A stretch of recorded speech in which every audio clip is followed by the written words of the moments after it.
ونصلي ونسلم على رسوله الكريم أما بعد فأعوذ بالله من الشيطان الرجيم بسم الله الرحمن الرحيم ورفعنا لك ذكرك صدق الله مولانا العظيم وبلغنا رسوله النبي الأمين الكريم. میزبان محفل جناب ملک محمد جمیل صاحب، ان کے برادران، اہل خانہ، حاضرین محفل، بزرگوں، بھائیوں، عزیزوں، آج کی یہ باوقار اور روحانی محفل میلاد النبی صلی اللہ علیہ وسلم کے عنوان سے قائم ہے. میں منتظمین کو خراج تحسین پیش کرتا ہوں کہ انہوں نے بڑی محبت کے ساتھ، بڑی عقیدت کے ساتھ، دل لگی کے ساتھ حضور صلی اللہ علیہ وسلم کی بارگاہ اقدس میں نظر عقیدت پیش کرنے کے لیے بہترین قسم کی محفل سجائی ہے. مجھ سے پہلے جناب سجاد بٹ صاحب نے کلمہ طیبہ کا ذکر کروایا اور ان کے بعد جناب محمد اصغر چشتی صاحب نے جاتیہ کلام پیش کیا. حضور صلی اللہ علیہ وسلم کی بارگاہ اقدس میں جس انداز میں بھی نذرانہ عقیدت پیش کیا جائے، رب کائنات اسے قبول فرماتا ہے. الحمد سے لے کر بالناس تک پورا قرآن پاک حضور صلی اللہ علیہ وسلم کی نعت پاک ہے. بھائی آرام اوپر رہنے دیں، اب نہیں گرے گا، آپ حرکت نہ کریں، آرام سے بیٹھے، تار کو ایک طرف کریں، تار ایک سائڈ پہ کر دیں.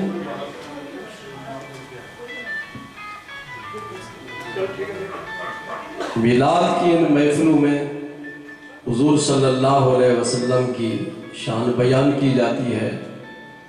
حضور صلی اللہ علیہ وسلم کے حسن و جمال کو بیان کیا جاتا ہے. حضور صلی اللہ علیہ وسلم کی سیرت طیبہ کے مختلف پہلوؤں پہ گفتگو کی جاتی ہے. نعت خوان حضرات نعتیہ کلام پیش کرتے ہیں. علماء کرام حضور صلی اللہ علیہ وسلم کی بارگاہ میں تقاریر کے ذریعے، خطابات کے ذریعے آپ کی سیرت طیبہ اور آپ کے حسن و جمال پہ گفتگو کرتے ہیں. اللہ تبارک و تعالیٰ نے قرآن پاک میں بہت سے انبیاء علیہ السلام کے میلاد کا ذکر فرمایا. حضرت عیسیٰ علیہ السلام کے میلاد کا ذکر ہے، حضرت موسیٰ علیہ السلام کے میلاد کا ذکر ہے. اگر نبیوں کے میلاد کا ذکر کرنا بدعت ہوتا تو رب کائنات قرآن پاک میں نبیوں کے میلاد کا ذکر کیوں فرماتا؟ حضور صلی اللہ علیہ وسلم کے میلاد پاک کا ذکر کرنا بدعت نہیں ہے. جو شخص اس کو بدعت کہتا ہے وہ خود بدعتی ہے.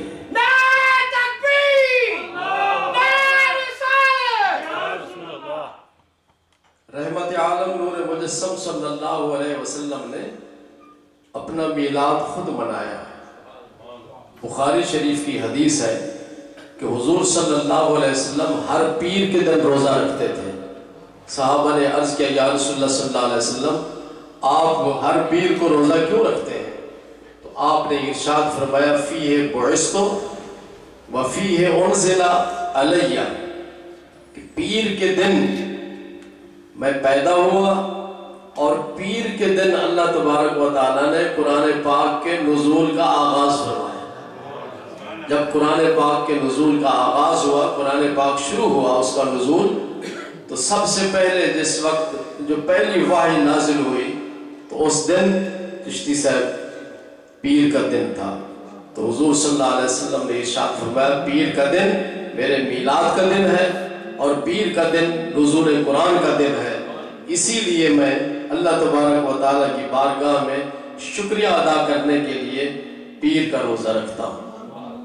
ہم تو حضور صلی اللہ علیہ وسلم کا میلاد سال کے بعد مناتے ہیں اور حضور صلی اللہ علیہ وسلم اپنا میلاد ہر ہفتے پیر کا روزہ رکھ کر منایا کرتے ہیں. اس لیے ہمیں اپنے چاہیے کہ دماغ کا آپریشن کروائیں، اپنی ذہنی سطح کو ذرا بلند کریں، اور اس قسم کی باتیں حضور صلی اللہ علیہ وسلم کے حوالے سے نہ بیان کیا کریں کہ جی یہ بدعت ہے، یہ وہ ہے، فلان ہے۔ کوئی بدعت شدت نہیں ہے، جو بدعت کہتا ہے وہ خود بدعتی ہے۔ اور حضور صلی اللہ علیہ وسلم کا میلاد منانا، آپ کے میلاد پر خوشی کا اظہار کرنا، حضور صلی اللہ علیہ وسلم کے میلاد پاک کا ذکر کرنا، حضور صلی اللہ علیہ وسلم کی اپنی سنت ہے۔ اللہ تعالیٰ نے، میں نے پہلے بتایا کہ الحمد سے لے کر والناس تک پورا قرآن حضور صلی اللہ علیہ وسلم کی نعت ہے۔ کیا ہے؟ اگر نماز کا ذکر ہے تو وہ بھی نعت مصطفیٰ ہے، کیونکہ یہ سارا قرآن سرکار کے تحفے اللہ تعالیٰ نے عطا کیا۔ اگر آپ نہ آتے تو ہمیں قرآن نہ ملتا۔ قرآن کی شان کیا ہے کہ قرآن پاک کا ہر حرف، جو شخص ایک حرف پڑھ لے تو اس کو 10 نیکیاں ملتی۔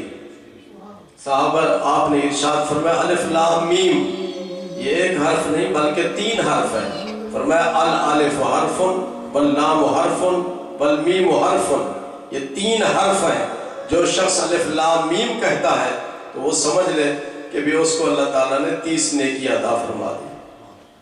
اسی قرآن پاک میں اللہ تعالیٰ نے کہیں ارشاد فرمایا وَلَعَمْرُكَ، محبوب مجھے تیری زندگی کے ایک ایک لمحے کی قسم۔ کہیں ارشاد فرمایا وکیل ہی، کہ محبوب آپ کی زبان پاک سے جو لفظ نکلتے ہیں مجھے ان الفاظ کی قسم۔ کہیں ارشاد فرمایا وَالضُّحَىٰ، محبوب آپ کے نورانی چہرے کی قسم۔ کہیں ارشاد فرمایا وَاللَّيْلِ، محبوب مجھے تیری زلفوں کی قسم۔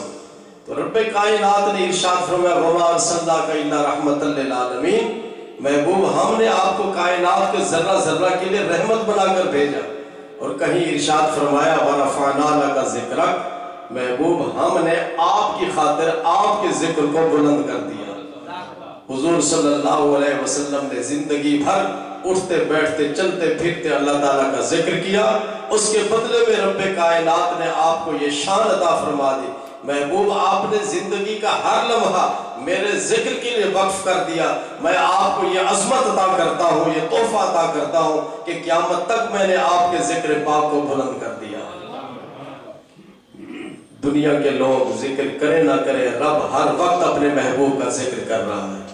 قرآن پاک میں ارشاد فرمایا ان اللہ و ملائکتہ یصلون علی النبی یا ایھا الذین آمنوا صلوا علیہ وسلموا تسلیما، اللہ اور اس کے فرشتے ہر وقت حضور صلی اللہ علیہ وسلم پر درود بھیجتے ہیں۔ یعنی ایک لمحہ ایسا خالی نہیں کہ جس میں اللہ تعالیٰ حضور صلی اللہ علیہ وسلم پر درود نہ بھیج رہا ہو۔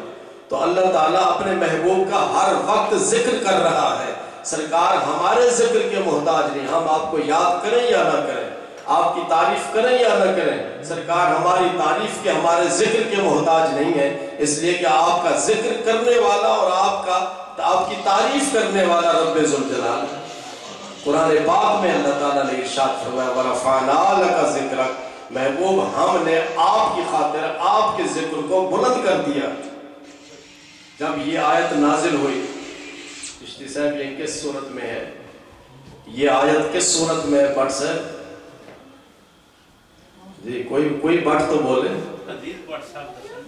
ہاں جی عزیز بٹ صاحب، وَرَفَعْنَا لَكَ ذِكْرَكَ، یہ قرآن مجید کی آیت ہے، یہ سورہ علم نشرح میں ہے۔ اس میں علم نشرح میں علم نشرح لَكَ صَدْرَكَ وَوَضَعْنَا عَنْكَ وِزْرَكَ الَّذِي أَنقَضَ ظَهْرَكَ وَرَفَعْنَا لَكَ ذِكْرَكَ۔ جب یہ آیت نازل ہوئی تو حضور صلی اللہ علیہ وسلم کے پاس اس قسم کی آیات لے کر کون آتے تھے؟ جبریل علیہ السلام۔ تو حضور صلی اللہ علیہ وسلم نے حضرت جبریل سے پوچھا کہ جبریل، اللہ تعالیٰ ارشاد فرماتا ہے کہ ہم نے آپ کی خاطر آپ کے ذکر کو بلند کر دیا، اس کا معنی کیا ہے؟ اس کا مطلب کیا ہے؟ اس کا مفہوم کیا ہے کہ میرے ذکر کو بلند کر دیا؟ تو اللہ تعالیٰ نے ارشاد فرمایا کہ جبریل میرے محبوب سے جا کر کہہ دو کہ اذا ذکرتو ذکرتا معی، اذا ذکرتو ذکرتا معی، کہ ہم نے آپ کے لیے آپ کے ذکر کو بلند کر دیا۔ اس کا مطلب یہ ہے کہ جہاں میرا ذکر ہوگا میرے ذکر کے ساتھ ساتھ آپ کا ذکر بھی ہوگا۔ جی شفیق صاحب کیا معنی ہے اس کا؟ جہاں میرا ذکر ہوگا وہاں آپ کا ذکر ہوگا، اس لیے کہ آپ میرے قریب ہیں، میرے محبوب ہیں۔ محبوب محب سے جدا نہیں ہوتا اور محب اپنے محبوب سے جدا نہیں ہوتا۔ تیرا بولنا میرا بولنا ہے، تیرا دیکھنا میرا دیکھنا ہے، تیرا پکڑنا میرا پکڑنا ہے، تیری اطاعت میری اطاعت، تیری فرما برداری میری فرما برداری۔ جہاں میرا ذکر ہوگا وہاں آپ کا بھی ذکر ہوگا۔ مصر کے ایک سکالر نے یہ ریسرچ کی ہے، اور اس کی ریسرچ یہ ہے کہ پوری دنیا میں ہر وقت اذان ہو رہی ہے۔ اس وقت یہاں تو اذان نہیں ہو رہی، ایک اور علاقہ ہے جہاں اذان ہو رہی ہے، تو وہ کہتے ہیں کہ ہر وقت پوری دنیا میں اذان ہو رہی ہے، اور اذان میں اشہد اللہ الہ الا اللہ، اللہ کا ذکر ہے، اللہ کے ذکر کے ساتھ سرکار کا ذکر ہے، اشہد ان محمد رسول اللہ۔ تو کوئی لمحہ پوری دنیا میں خالی نہیں ہے جس میں حضور صلی اللہ علیہ وسلم کا ذکر نہ ہو رہا ہو۔ تو حضور صلی اللہ علیہ وسلم کے میلاد کے حوالے سے صرف اتنی بات میں عرض کر کے اجازت چاہتا ہوں کہ اللہ تبارک و تعالیٰ نے آپ کے ذکر کو آپ کی خاطر بلند کر دیا، اور اتنا بلند کیا کہ جہاں اللہ کا ذکر ہوگا وہاں رسول اللہ صلی اللہ علیہ وسلم کا بھی ذکر ہوگا۔ مولایا صلی وسلم دائما ابدا علی حبیبک خیر الخلق کلہم امن تذکر جیران بذی سلامی مزجتا دم عن جرام مقلت بدم مولایا صلی وسلم دائما ابدا علی حبیبک خیر الخلق کلہم۔ یہ عربی نعت ہے، اسے قصیدہ بردہ شریف کہا جاتا ہے۔ اس کے مصنف محمد بن سعید امام شرف الدین بوسیری ہے۔ امام شرف الدین بوسیری رحمت اللہ علیہ 6 صدی ہجری میں بیمار ہوئے۔ 6 صدی ہجری میں بیمار ہوئے، بڑے بڑے حکیموں سے طبیبوں سے علاج کروایا، شفا یاب نہ ہوئے۔ بالآخر امام بوسیری رحمت اللہ علیہ نے حضور صلی اللہ علیہ وسلم کی بارگاہ اقدس میں استغاثہ کیا، فریاد کی، عرض کیا یا رسول اللہ صلی اللہ علیہ وسلم میں فالج کے مرض میں مبتلا ہوں، جسم کا ایک حصہ ناکارہ ہو چکا ہے، بڑے بڑے حکیموں سے میں نے علاج کروایا لیکن میں شفا یاب نہیں ہو سکا، تو کرم نوازی فرمائے۔ امام بوسیری محلہ بوسیر کے رہنے والے، اور اس قصبے کا نام، جس قصبے میں یہ محلہ تھا اس کا نام ولاس ہے، اور یہ قصبہ مصر کے علاقے سے تعلق رکھتا ہے۔ تو مصر کہاں اور مدینہ منورہ کہاں؟ حضور صلی اللہ علیہ وسلم کو وصال فرمائے ہوئے تقریباً 600 سال کا عرصہ گزر چکا تھا۔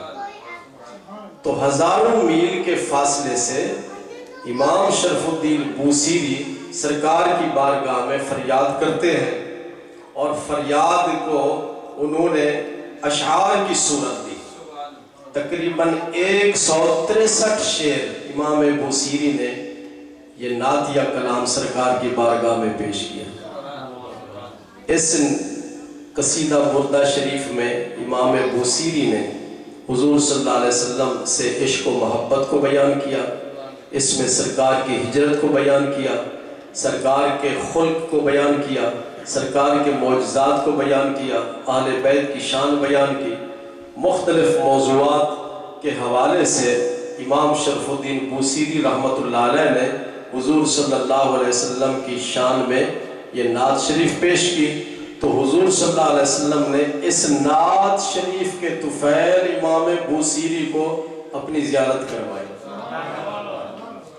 سرکار کے حسن و جمال کا دیدار کیا، خواب میں